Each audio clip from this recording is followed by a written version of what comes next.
Amém, Pai. Amém. Filipenses, capítulo 3, vamos ler a partir do verso 12. Abriu aí? Diz assim a palavra: não que eu já tenha obtido tudo isso, ou tenha sido aperfeiçoado, mas prossigo para alcançá-lo, pois para isso também fui alcançado por Cristo Jesus. Irmãos, não penso que eu mesmo já o tenha alcançado, mas uma coisa faço, esquecendo-me das coisas que ficaram para trás e avançando para as que estão adiante, prossigo para o alvo, a fim de ganhar o prêmio do chamado celestial de Deus em Cristo Jesus. Amém? Amém? Poxa, texto maravilhoso de Paulo. Esse texto é aquele tipo de texto que a gente pode ler diversas vezes e ficar maravilhado, e a gente deveria ficar impactado todas as vezes que a gente lê esse texto, especialmente nessa época que a gente está passando agora, essa época de fim de ano, as últimas 2 semanas do ano aí, tempo em que as pessoas começam a fazer um balanço da vida, do ano que passou, do que realizaram, alguns se formando, alguns celebrando conquistas, e outros parando para pensar em erros graves que cometeu no último ano. O balanço serve para isso, não é só para fazer o levantamento das vitórias, mas também dos erros, dos pecados, daquilo que deveria ter sido diferente. E a gente está aqui num contexto social, econômico, em que a gente sofreu em 2016 uma série de processo de impeachment, há uma crise econômica em andamento, há uma corrupção revelada nos mais altos postos de governos, nas maiores empreiteiras do país, e a relação entre isso, o agravamento de uma polarização entre direita e esquerda na política, e cada vez mais gente politizada abraçando um desses lados como meio de redenção, de conserto para o mal do pecado na sociedade, na economia, na distribuição de renda, gente elegendo religiões sem saber que essas coisas são atitudes religiosas, de colocar nessas coisas, nessas ideologias, esperança em relação ao amanhã. Quem sabe, se essa ideologia vingar, o futuro vai ser diferente. Contudo, a história mostra para a gente que todas as ideologias que se pode imaginar já vingaram em certo contexto, já prevaleceram, já tomaram conta e não deram conta do problema do pecado. O problema que está no coração, de modo que nós, mais do que nunca, deveríamos encarar todo esse cenário, muitas vezes negativo, com um outro olhar, com um olhar de esperança. É fato e é inevitável que a gente fique um pouco abalado com algumas notícias. Contudo, gente, embora a gente como ser humano possa ficar abalado com crises, conflitos e absurdos que a gente vê, injustiças sendo praticadas, a gente é consolado pela palavra de Deus a enxergar o curso da história numa perspectiva positiva, de uma história que não está caminhando ao acaso, de acordo com o bom gosto do homem, mas que, segundo a revelação de Deus, está caminhando para um projeto de Deus, que faz convergir nele, no propósito dele, todas as coisas. Aquele que tem nas suas mãos a economia da história, a administração e o modo como ele está conduzindo todas as coisas para o seu propósito, mesmo depois da queda, mesmo havendo no mundo o problema do pecado. E nós somos aqueles que temos ou deveríamos ter consciência pela fé de que não estamos sujeitos a viver eternamente as consequências do mal do pecado, não é? A fé, o que é? Somos o povo da fé, e a fé é a certeza das coisas que a gente espera, a convicção daquilo que a gente ainda não vê. Essa é a definição bíblica de fé. E a gente deveria ser o povo da esperança, o povo que vê até mesmo em quadros ruins, como toda essa crise de corrupção vindo à tona e abatendo e abalando a economia do país, como um tempo de faxina, Sabe aquela bagunça que tem que acontecer para depois arrumar a casa? A gente sabe que a arrumação da casa vai acontecer na glória com Deus. A gente tem essa esperança da era vindoura, não é? De se encontrar com o nosso Deus na eternidade, como o pastor Henrique pregou domingo passado. Mas aqui, no nosso tempo aqui, a gente também não deveria se deixar dominar e abater por essas más notícias. Então, como é que Paulo está falando que a gente tem que encarar e conduzir a nossa vida pessoalmente? Aí presta atenção aqui. Tem um monte de gente que está pensando em resolver problemas macro com as suas postagens no Facebook, com os seus discursos, com seus posicionamentos enérgicos, geniosos, mas que não está tentando e buscando resolver os seus problemas pessoais. E se todo mundo estivesse buscando resolver suas próprias questões diante de Deus, se reconciliar com Deus, gente, a gente não teria mais problema social, político e econômico.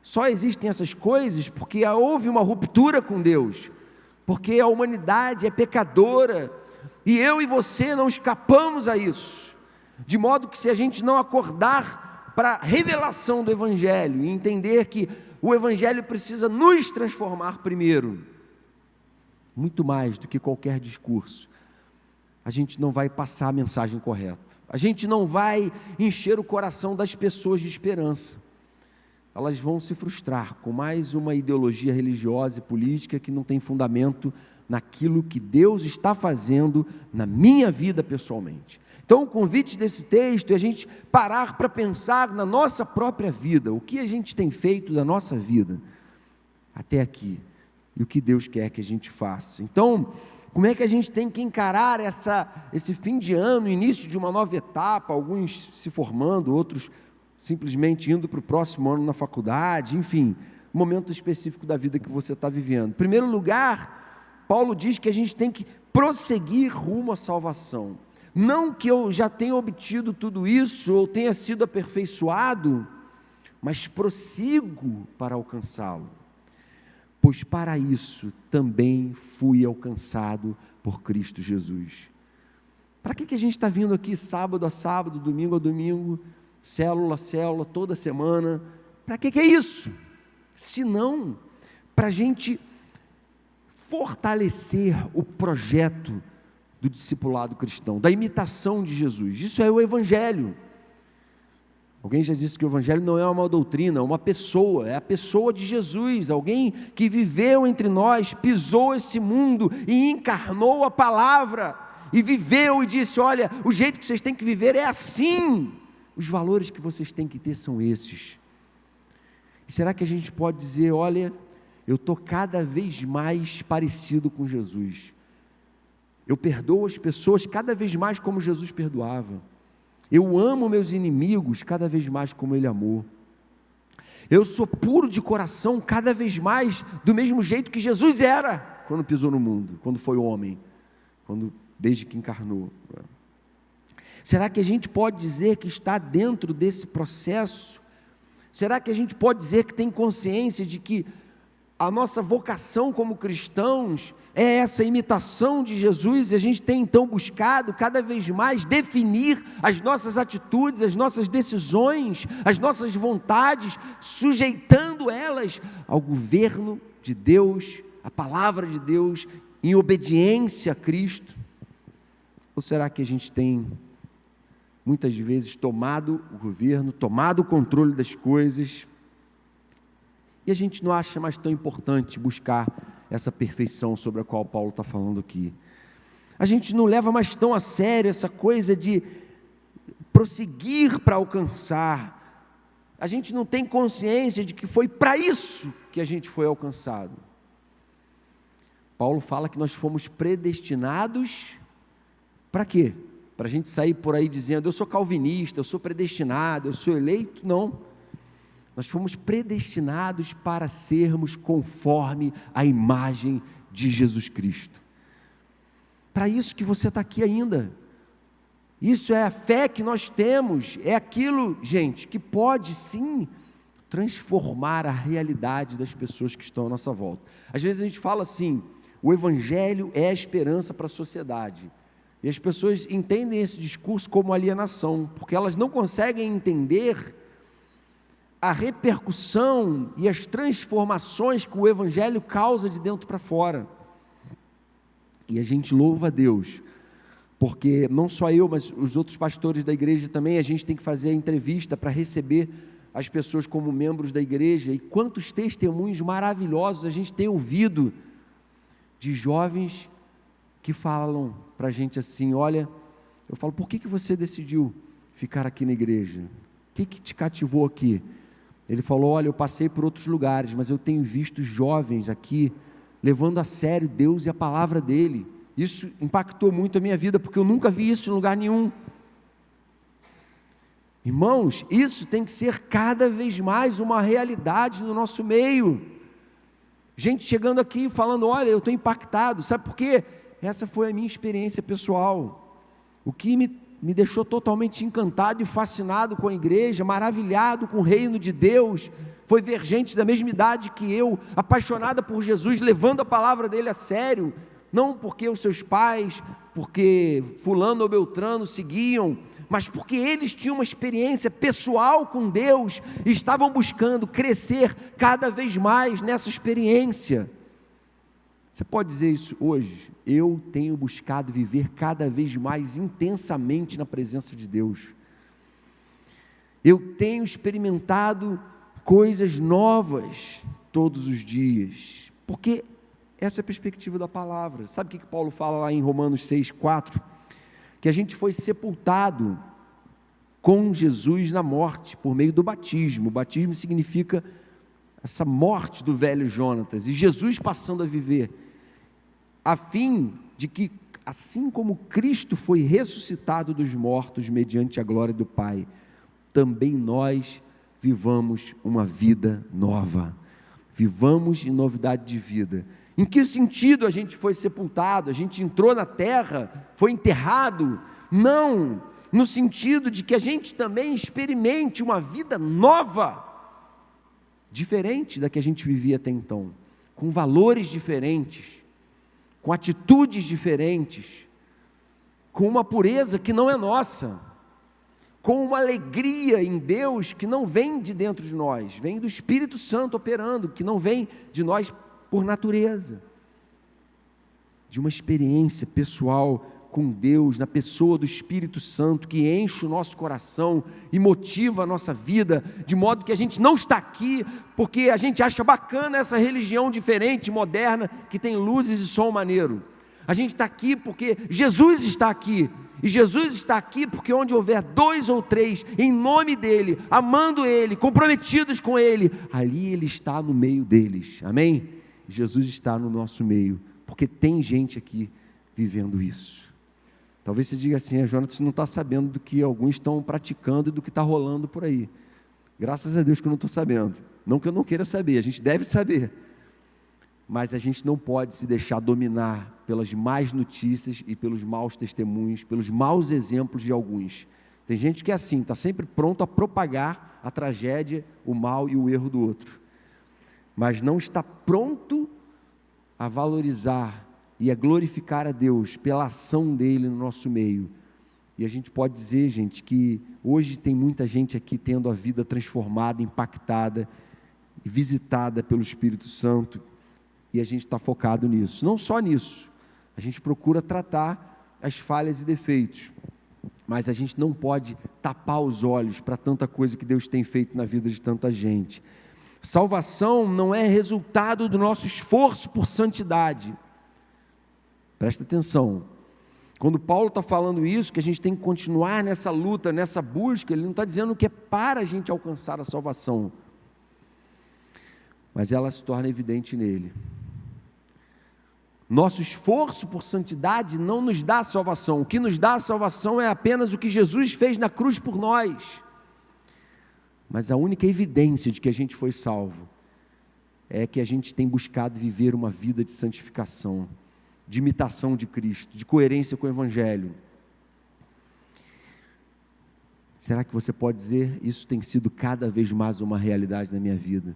Eu posso dizer que em 2016 eu me tornei um discípulo de Jesus mais fiel, mais sincero, mais comprometido, mais abnegado, mais pronto a dizer não para o meu ego e sim para Jesus do que em 2015 eu fui. Em 2017 eu já estou vendo que eu vou experimentar a intimidade de Deus de uma forma como eu nunca experimentei. Você pode dizer isso? Muitas vezes a gente está mais preocupado com a nossa popularidade do que com a glória de Deus. Muitos jovens são tentados a isso. Importa mais ser popular do que glorificar a Deus.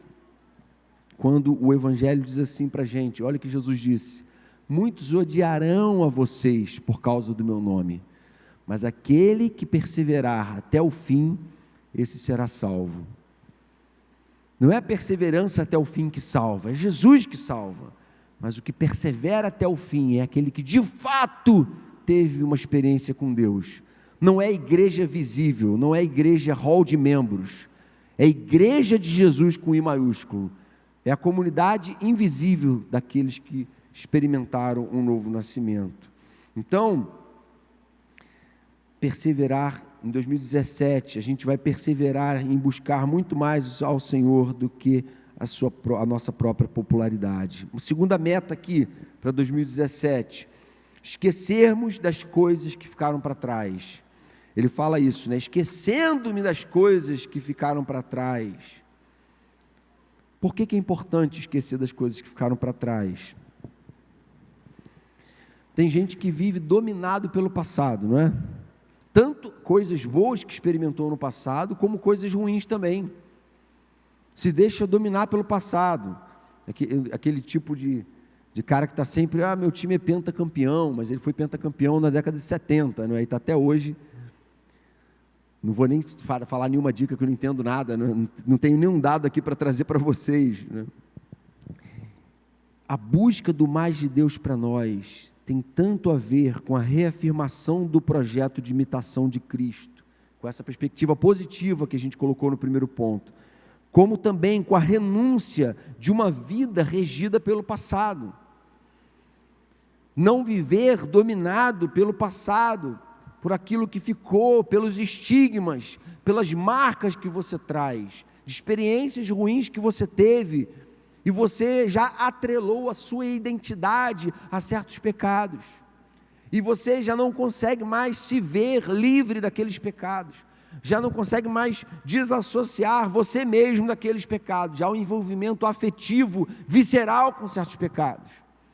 E o que Paulo está falando é, o cristão não pode viver assim. Eu estou há 10 anos na igreja, e nesses 10 anos eu nunca consegui largar esse pecado. Ano que vem não vai ser diferente. O cristão não pensa assim.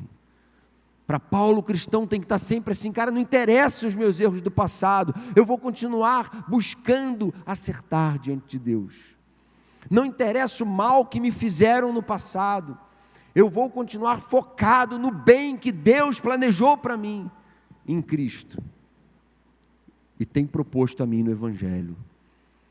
Eu vou continuar buscando ser um cara, uma garota cheia do Espírito Santo de Deus. Eu vou continuar comprometido com aquilo que eu vejo no Evangelho para a minha vida. Porque eu não tenho o controle da história nas mãos, e eu não sei o que vai acontecer em 2017. Eu não sei se eu vou continuar empregado em 2017. Se eu vou conseguir desencalhar em 2017, é o caso de alguns, né? Brincadeira, gente, eu não queria ofender ninguém. Para de cutucar que eu estou vendo, para de cutucar. A gente não sabe o que a gente vai fazer, mas o nosso Deus sabe exatamente, e a gente pode confiar nele, e a gente pode parar de se deixar dominar pelo passado, e passar a se deixar dominar pela esperança que o Evangelho nos traz, porque em 2017, o mesmo Deus que caminhou com a gente esse ano, vai estar com a gente, o mesmo Espírito Santo que habitou o nosso coração em 2016, talvez mesmo diante da nossa negligência, da nossa preguiça em buscar a Ele, vai estar com a gente em 2017, bastando que a gente tenha uma mudança de atitude. Em 2 Coríntios 3,18, Paulo fala assim: todos nós que com a face descoberta contemplamos a glória do Senhor, segundo a sua imagem, estamos sendo transformados com glória cada vez maior, a qual vem do Senhor, que é o Espírito.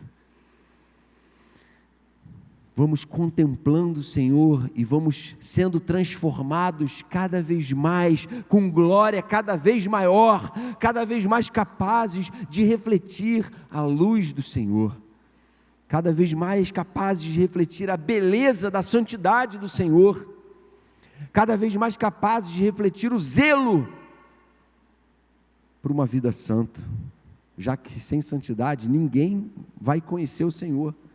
Sem santidade não há conhecimento do Senhor.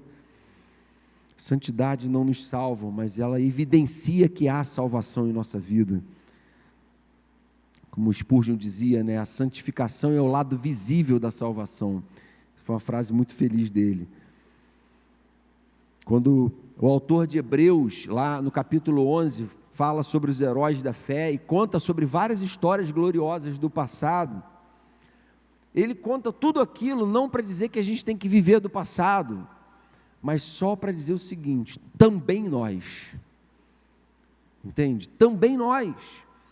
A gente deve olhar para o passado só para pegar as coisas positivas que os grandes homens e mulheres de Deus viveram na história e dizer: eu também hoje, para frente, positivamente, vou procurar imitar a fé deles.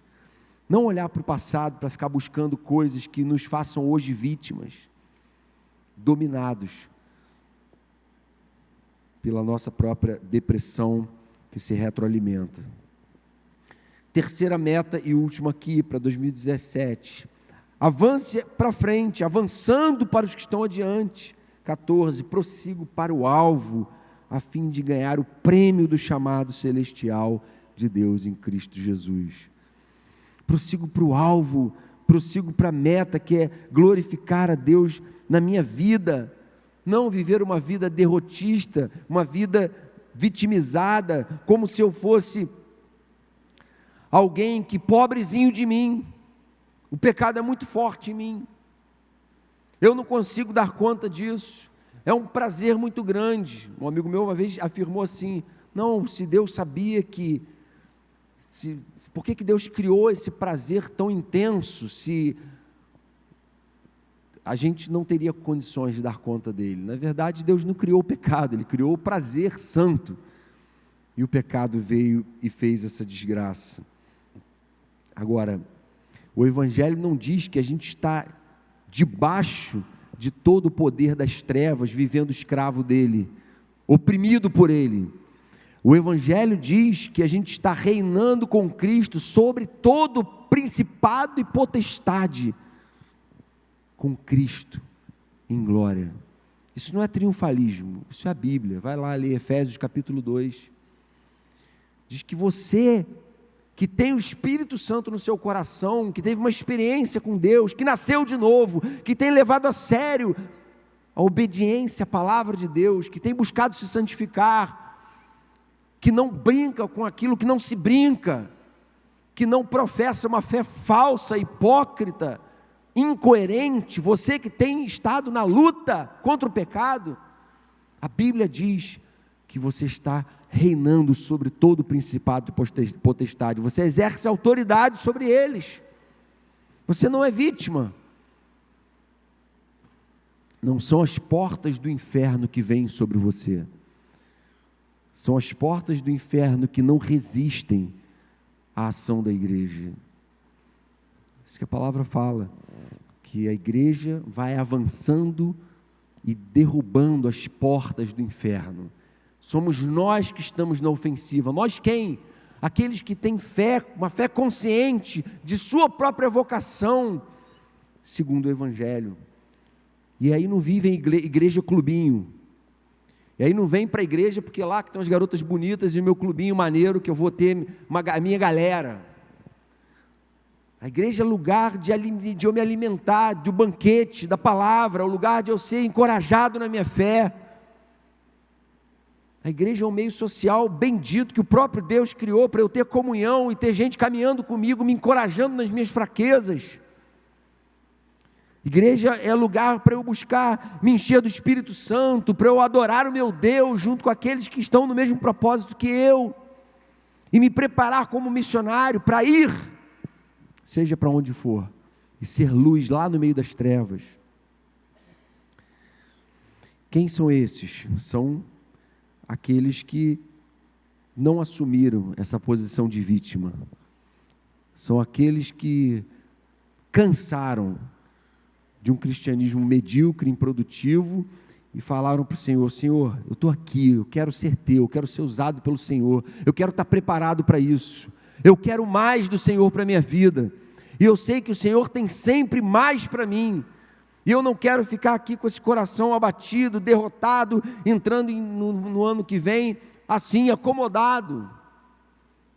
Eu quero, Senhor, estar no gás, quero estar mais apaixonado ainda pelo Senhor, pela Tua palavra, eu quero buscar isso, e eu reconheço que eu nem tenho força para isso, que eu sou preguiçoso espiritualmente, mas eu quero, Senhor, que as coisas mudem na minha vida, e eu vou orar para que isso aconteça, e eu vou buscar essa transformação, e eu vou buscar o mais que o Senhor tem para a minha vida.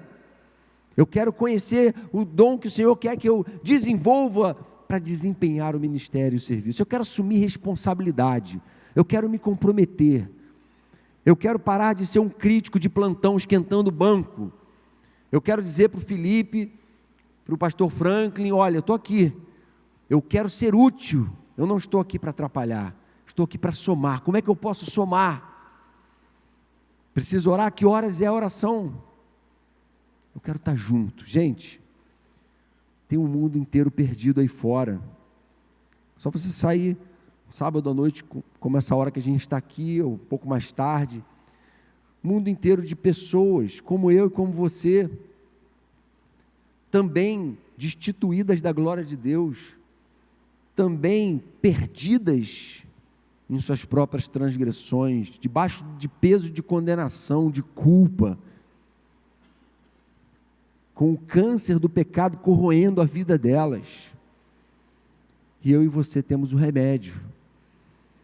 A gente só precisa se articular, a gente só precisa buscar a Deus, levar Ele a sério, porque igreja clubinho não transforma a vida de ninguém, mas o Evangelho de Jesus transforma e tem transformado para a glória de Deus. E a gente tem, de fato, ouvido vários testemunhos que têm deixado a gente maravilhado, gente. Às vezes a gente quer uma popularidade que Deus não quer para nós. E o Senhor está falando: ó, sejam fiéis a mim, porque vocês não fazem ideia do que eu posso fazer com um grupo de jovens, talvez 2 ou 3, que são fiéis a mim, que estão comprometidos com o meu reino, que levam a sério a minha palavra, que me amam. Acho que foi John Knox, fundador do presbiterianismo, que falou isso, né? Dê-me um homem comprometido de fato com o Senhor, e eu ganharia a Escócia para o Senhor. E a gente tem que se colocar nas mãos do Senhor assim. 3 aplicações aqui para a gente encerrar. A primeira delas: se o mundo está desapontado e confuso, nós caminhamos cheios de esperança nas promessas eternas do Evangelho, amém?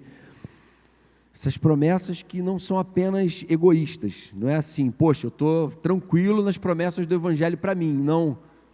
Porque à medida que essas promessas se cumprem e eu experimento o Evangelho na minha vida, não é a minha vida a única beneficiada.